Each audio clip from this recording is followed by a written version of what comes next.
Bienvenue sur Métabolismo TV, votre source d'informations fiables sur le métabolisme et la santé. Pourquoi ne compter les calories? Je suis Franck Suarez, spécialiste de l'obésité et du métabolisme, et aujourd'hui je veux vous parler de pourquoi il n'est pas utile de compter les calories. Je vais à la planche un instant, et je veux vous dire que mon histoire avec ça est assez intense. Parce que quand j'étais très obèse, je me suis engagé dans tout ça parce que j'étais obèse. J'avais essayé tous les régimes, y compris le régime de compter les calories, et j'ai perdu du poids. Puis j'ai repris.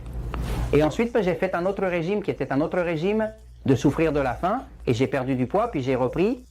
J'ai fait beaucoup de régimes, et ensuite, à chaque fois, je perdais du poids, puis reprenais. Le problème était comment me maintenir.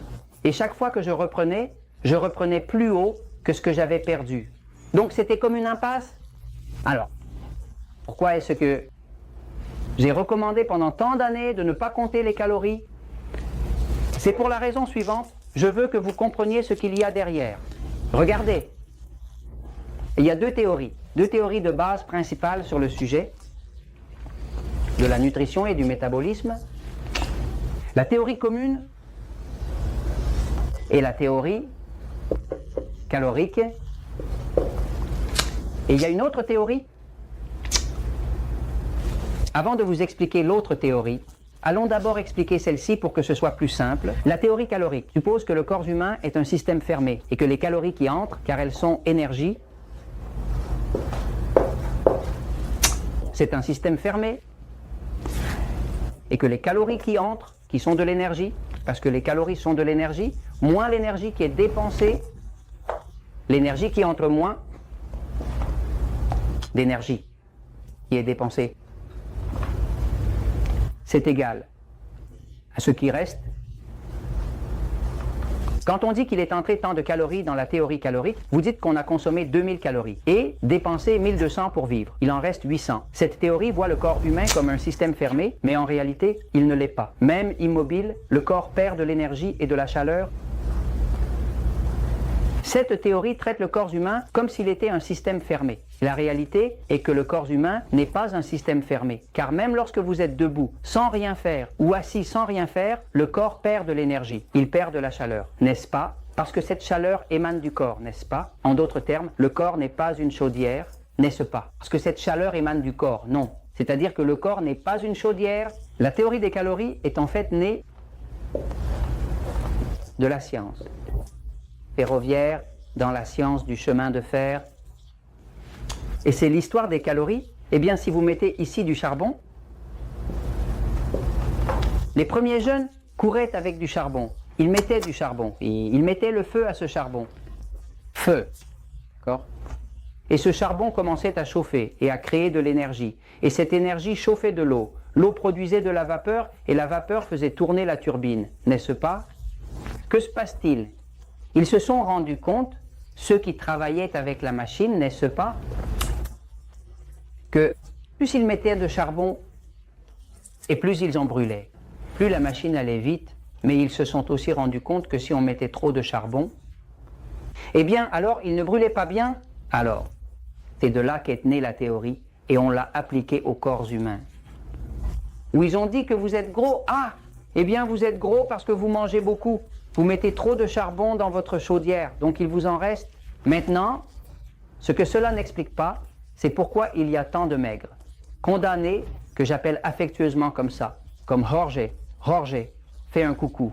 Georges est l'un de ces maigres condamnés. Ce sont ceux que vous connaissez tous, qui mangent ce qu'ils veulent, de la pizza, du Coca-Cola, des bonbons, du chocolat, et on voit toujours leurs côtes. Cependant, il y en a d'autres parmi nous qui ont un métabolisme lent, et ceux qui ont un métabolisme lent semblent prendre du poids rien qu'en regardant la nourriture. Cela veut dire que là, la théorie s'est effondrée. Parce que moi, j'ai un métabolisme lent et je mange beaucoup moins que Georges. Parce que si vous voyez Georges s'asseoir avec une assiette géante devant moi et manger tout ça sans rien ressentir, moi je ne peux pas faire ça. Parce que mon corps a un métabolisme lent. Alors, cette théorie a échoué à donner des résultats. Nous comptons les calories depuis 60 ans, et pendant ces 60 ans, tout le monde est devenu plus gros et plus obèse sur toute la planète. Donc s'il est vrai que l'on connaît l'arbre par ses fruits, Cette théorie n'a pas donné de résultat. Maintenant, il y a une autre théorie différente avec laquelle je travaille, qui est la théorie qu'on appelle vraiment endocrinienne. La théorie endocrinienne, il faut l'expliquer, endo signifie à l'intérieur et endocrinien concerne les hormones qui se créent à l'intérieur du corps. Quand vous allez chez le médecin endocrinien, l'endocrinologue parle d'un médecin spécialiste des hormones, la théorie endocrinienne calcule que le corps humain n'est pas un système fermé, c'est un système interactif. C'est un système et connectif, connecté à tout son système, principalement avec trois systèmes. Il y a trois systèmes qui dominent le métabolisme. Premier est le système digestif, légèrement. Vous n'allez pas devenir ce que vous mangez. Comme on dit là-bas, non, vous n'êtes pas ce que vous mangez, vous êtes ce que vous absorbez, parce que vous pouvez bien manger, mais si le corps ne l'absorbe pas, rien ne va se passer. La théorie endocrinienne prend en compte le système digestif dans la partie où l'absorption se fait. Vous consommez des glucides raffinés, des glucides, c'est comme ça qu'on les appelle, nourriture type E, qui sont les aliments qui font grossir pain, pâtes, farine, riz, banane, pommes de terre, tubercules, céréales, sucre, bonbons, chocolat, lait, jus de fruits. Sodas, tous ces aliments se transforment en glucose. La glucose oblige l'insuline. Alors, que se passe-t-il? Quand vous consommez cela, eh bien, vous êtes certainement dans le système digestif et vous absorbez quelque chose qui va certainement impacter le système, bien aussi également en réalité, hormonal.